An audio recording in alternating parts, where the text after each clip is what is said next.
Bloomington's fire department is mourning one of its own after he died in an off-duty accident over the weekend. Madison Porter spoke with fire captains that he worked with.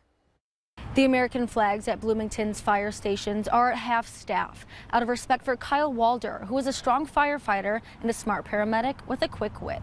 He had a commitment to service early on in his life that resonated with us. Kyle Walder served as a first responder in many communities in central Illinois, but spent the past 3 years with the Bloomington Fire Department. He was known to make others laugh around the station with his dry sense of humor, but more importantly, he saved lives. For a guy with 3 years on the job, he had stacked up quite a few fires. He had stacked up quite a few serious medical calls. Tuesday would have been his first day back at work, but his locker was emptied instead. There's just a lot of things that goes into being a firefighter that's difficult for guys to have to work through. When the news about Walder's death hit Bloomington, his co-workers worked to ensure his body was never left alone, including contacting local Louisville firefighters who stayed with him until Bloomington firefighters could get there and escort him home. We can say that Kyle was never by himself after he passed away, and he is now in El Paso at the funeral home,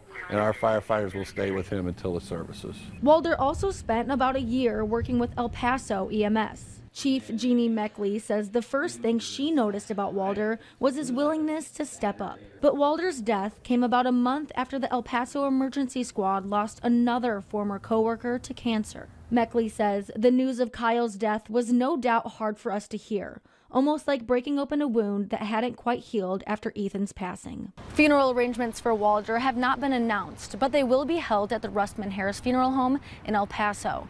In McLean County, Madison Porter, 25 News.